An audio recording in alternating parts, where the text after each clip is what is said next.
నమో వెంకటేశాయ. ఏడుకొండలవాడ వెంకటరమణ గోవింద గోవింద. శ్రీ శ్రీనివాస శ్రీ వెంకటేశ గోవింద గోవింద.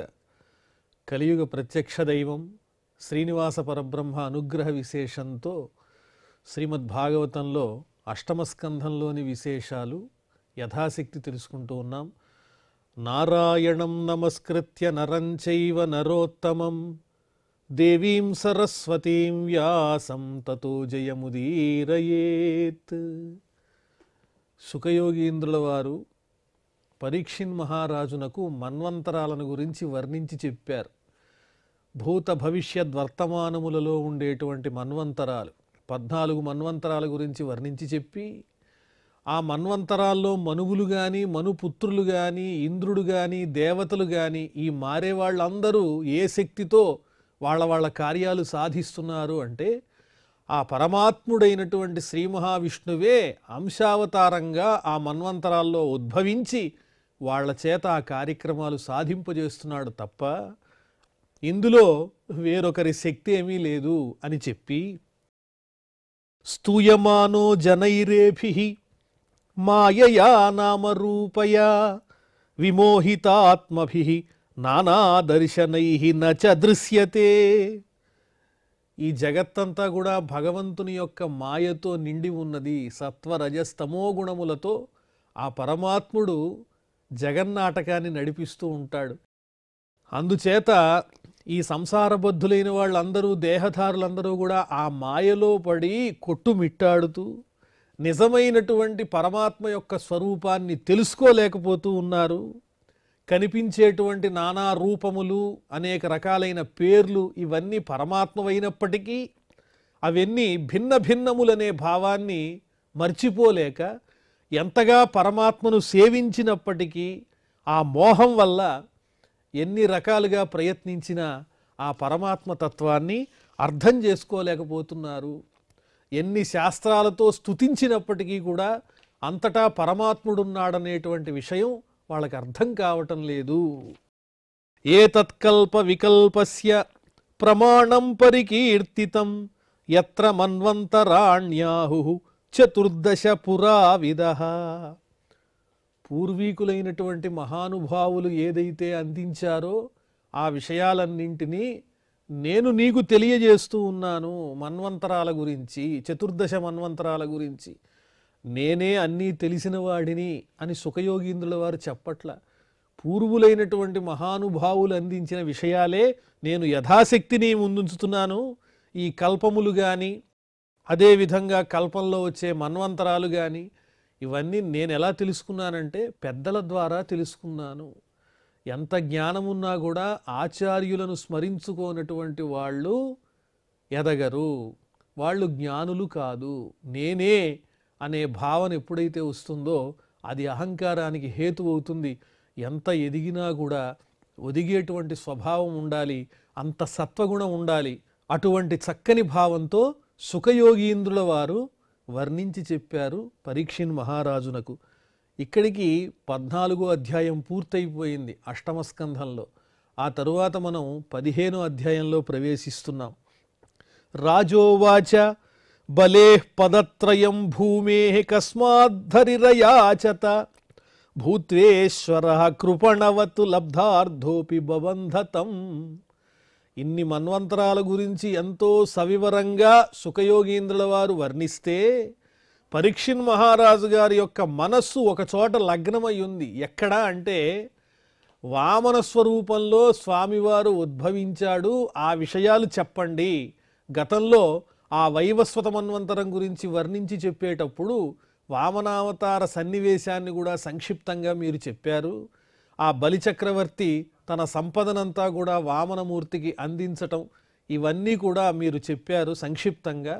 ఆ వివరాల్ని సంపూర్ణంగా తెలుసుకోవాలని ఉంది అని చెప్పి పరీక్షిన్ మహారాజు ప్రశ్నిస్తూ ఉన్నారు. భూత్వేశ్వర కృపణవత్.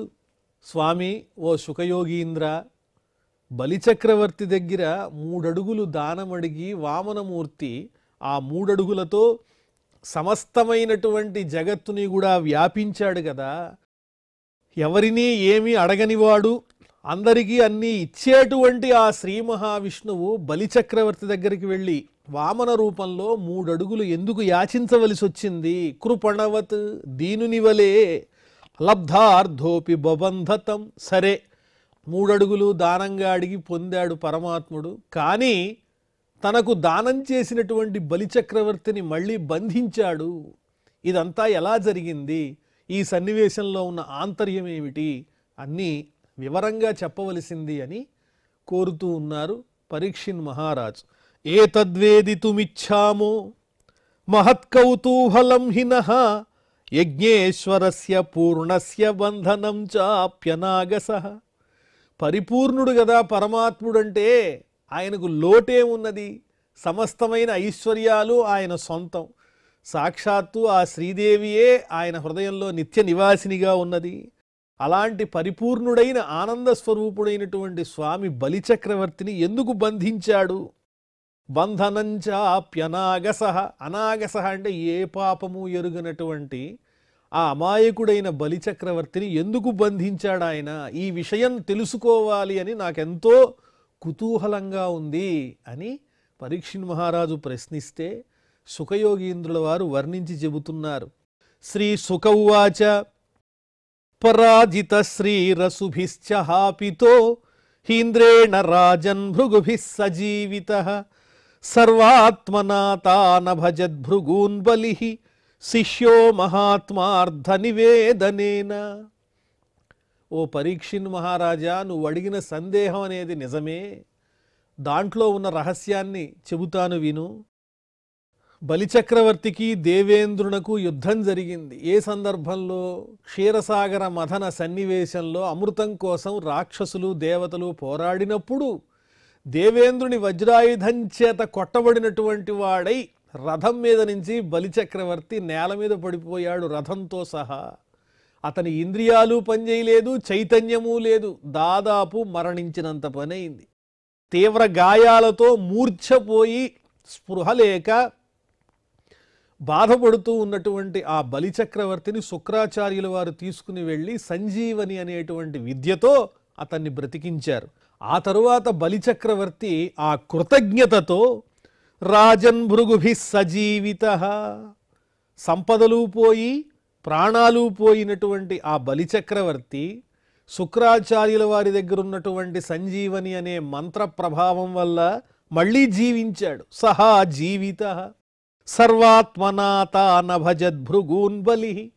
తనను జీవింపజేసినటువంటి గురువుల పట్ల ఎంతో భక్తిభావంతో నేను వీరికి రుణపడున్నాను, వీరు నా ఆచార్యులు అనే భావంతో మహాత్మార్థ నివేదనేన, వాళ్లకు ఏదైతే కావాలో అవన్నీ ప్రయోజనాలు కలిగించి ఆ గురువులను అనన్యమైనటువంటి మనస్సుతో వాళ్ళు ఏం చెప్పినా కూడా మనసా వాచా కర్మణ ఆచరించడానికి సిద్ధపడి వాళ్లే నాకు సర్వస్వము అని ఇతరానపేక్షంగా వారిని నమ్మాడు. సర్వాత్మనాతా నభజతు, నాకు ఈ ప్రపంచంలో నా గురువులే సర్వస్వమని ఆ భృగువంశీయులైనటువంటి గురువులను నమ్మాడు. శుక్రాచార్యుల వారు జీవింపజేశారు, వారి పట్ల ఎంతో కృతజ్ఞతగా ఉన్నాడు. వారితో పాటు ఆ వంశంలో ఉన్న ప్రతి ఒక్కరూ తనకు గురువులే అనే మహోత్తమమైనటువంటి భావంతో ఉన్నాడు. తం బ్రహ్మణా భృగవః ప్రీయమాణాః అయాజయన్ విశ్వజితాత్రినాకం జిగీషమాణం విధినాభిషిత్య మహాభిషేకేన మహానుభావాః. అంత చక్కగా గురువుల మీద భక్తితో తమనే సేవిస్తూ ఉన్నటువంటి ఆ బలిచక్రవర్తిని చూచేటప్పటికీ ఆ శుక్రాచార్యుల వారు కానీ తదితరులైన భృగువంశీయులైనటువంటి ఆ గురువులు కానీ మహానుభావులు అందరూ కూడా ఆ బలిచక్రవర్తి వినయానికి ముగ్ధులైపోయారు. అతని చేత ఎన్నో యాగాలు చేయించడానికి సంకల్పం చేసి ముందుగా ఇతడి సంపదలన్నీ తిరిగి రావాలి, ఇతడు సర్వశక్తి సంపన్నుడవ్వాలి అనే సంకల్పంతో అయాజయన్ విశ్వజితాత్రినాకం, ఆయన చేత విశ్వజిత్ అనే పేరు కలిగిన గొప్పదైనటువంటి యాగాన్ని చేయించారు.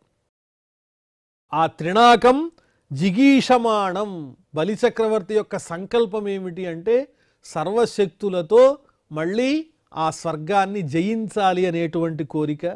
ఆ కోరికకు అనుగుణంగానే ఈ భృగువంశీయులైనటువంటి బ్రాహ్మణులంతా అతని చేత విశ్వజిత్ యాగం చేయించారు.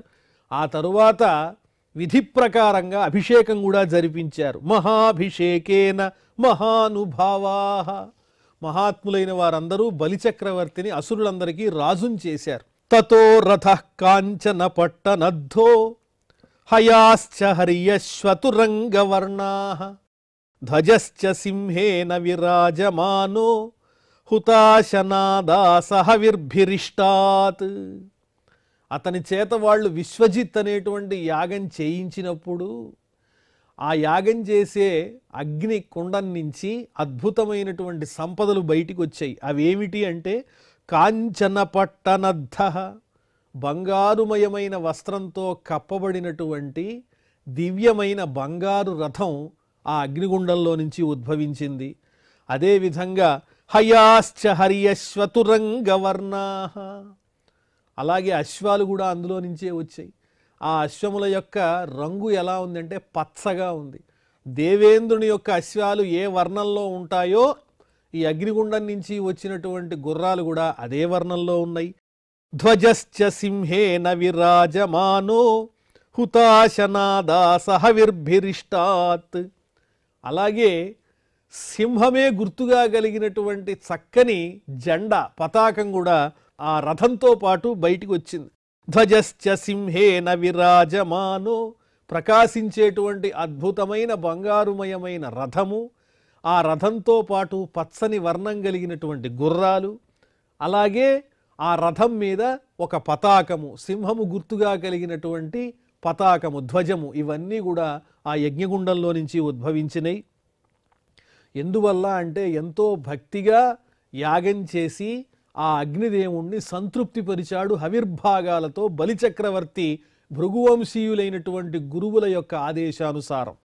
ధనుశ్చ దివ్యం పురటోపనద్ధం తూణావరిక్తౌ కవచంచ దివ్యం పితామహస్తస్య దదౌ చ మాలాం అమ్లాన పుష్పాం జలజంచ శుక్రః.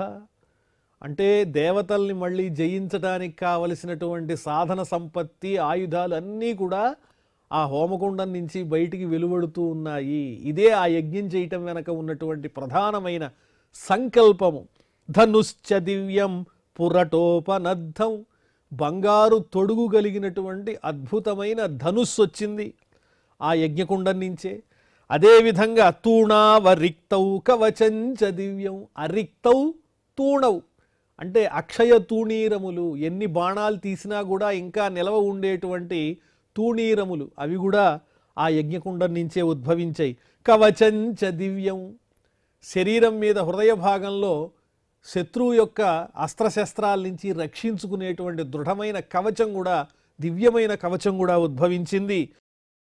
ఆ బలిచక్రవర్తికి పితామహస్తస్య దదౌ చ మాలాం అమ్లాన పుష్పాం, ఈ బలిచక్రవర్తి తాతగారైనటువంటి ప్రహ్లాదుడు ఆ బలిచక్రవర్తికి ఒక దివ్యమైనటువంటి వాడిపోని పుష్పమాలను కానుకగా ఇచ్చాడు. జలజంచ శుక్రః, శుక్రాచార్యుల వారు గురువు గారు ఏమిచ్చారు అంటే జలజం, నీటి నుంచి ఉద్భవించిన ఒక అద్భుతమైన శంఖాన్ని బహూకరించారు.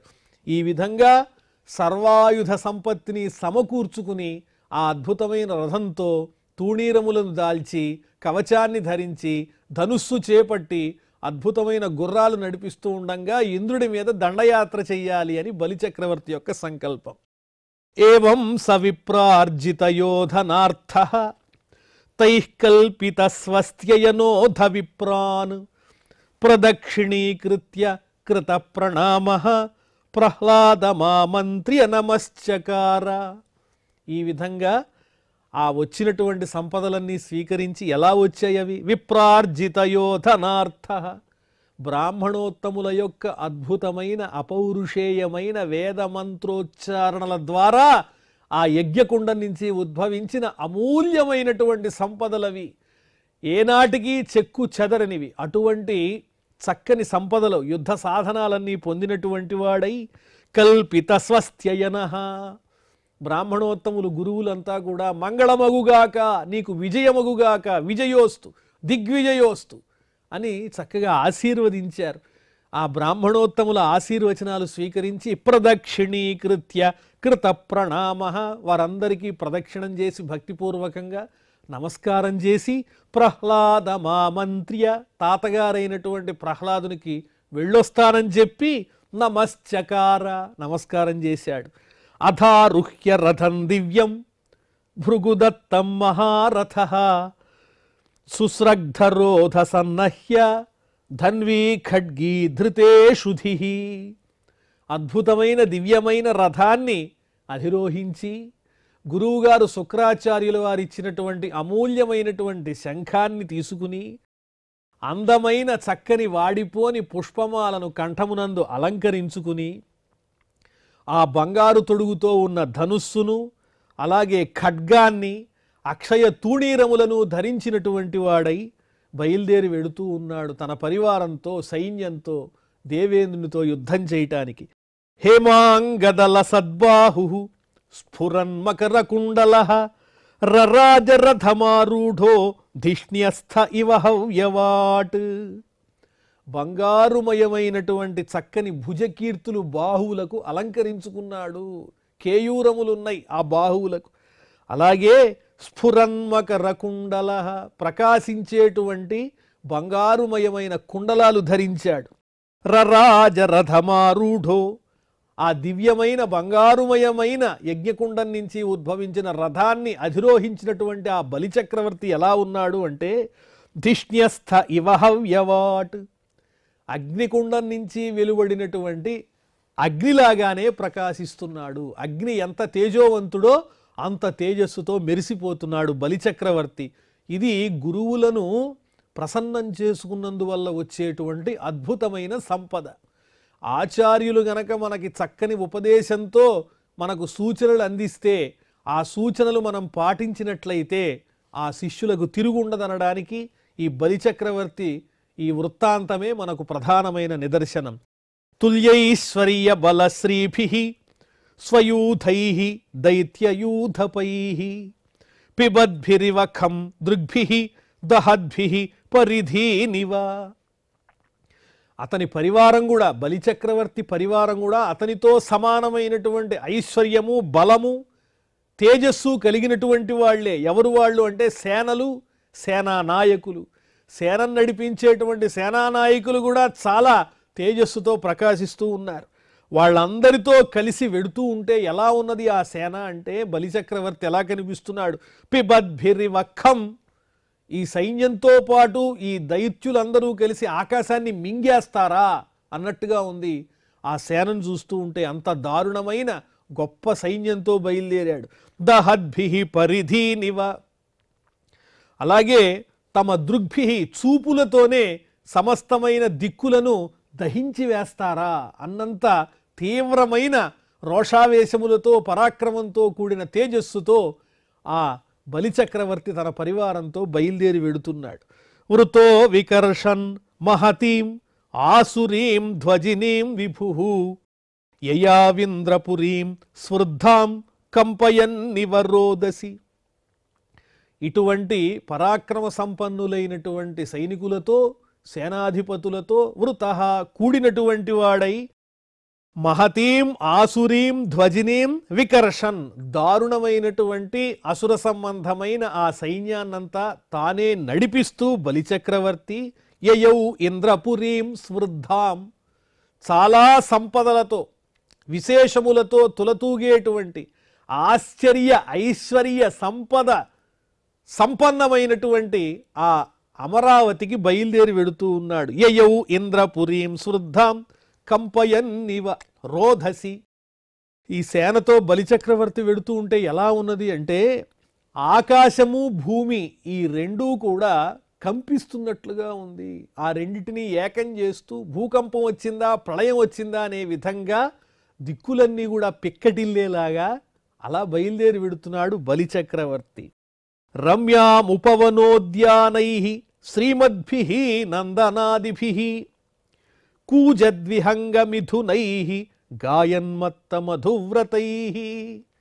ఇంకా ఇక్కడి నుంచి వీళ్ళు బయలుదేరి వెళుతూ ఉంటే ఆ స్వర్గం ఎలా ఉంది అని ఎంతో అందంగా వర్ణిస్తున్నారు వ్యాసుల వారు. రమ్యాముపవనోద్యానై, ఉపవన ఉద్యానై రమ్యాం, ఉపవనములు వనాలు, చక్కని పుష్పములతో ఫలములతో వృక్షములతో నిండినటువంటి ఉద్యానవనాలు ఎంతో ప్రకాశవంతంగా కనిపిస్తూ ఉన్నాయి ఆ స్వర్గంలో. శ్రీమద్భి నందనాదిభి, అటువంటి ఉద్యానవనంలో అనేక రకాలైనటువంటి వృక్షాలు ఉన్నాయి. ఆ వనాల పేరు ఏమిటి అంటే నందనాదిభి, నందనం వనం, ఆ దేవేంద్రుని వనం పేరు నందనం. ఆ నందనవనంలో ఉన్నటువంటి చక్కని వృక్షాలు ప్రకాశిస్తూ ఉన్నాయి. కూజద్విహంగమిథునై, విహంగములు పక్షుల యొక్క జంటలు ఎంతో అందంగా ధ్వనులు చేస్తూ ఉన్నాయి. మంగళప్రదంగా ఆ పక్షుల యొక్క కిలకిలా రావాలు వినిపిస్తూ ఉన్నాయి. గాయన్మత్త మధువ్రతై, అలాగే తుమ్మెదల యొక్క ఝంకారాలు ఝమ్మని వినిపిస్తూ ఉన్నాయి. మరి ఉద్యానవనంలో ఉండేటువంటి ఆ పుష్పముల మీద ఉన్న మకరందం కోసం తుమ్మెదలు వచ్చి చేరతాయి. ఆ తుమ్మెదల ఝంకారాలు, పక్షుల యొక్క కిలకిలా రావాలు, ఆ నందనవనంలో ఉండే విశేషమైనటువంటి వృక్ష సంపద, దాంతో ఆ స్వర్గం అంతా తులతూగిపోతూ ఉన్నది. కష్టమన్న మాటే లేదక్కడ. ప్రవాళ ఫల పుష్పోరుభారశాఖామరద్రుమై హంససారస చక్రాహ్వకారండవ కులాకులాః నళిన్యో యత్ర క్రీడంతి ప్రమదాః సురసేవితాః.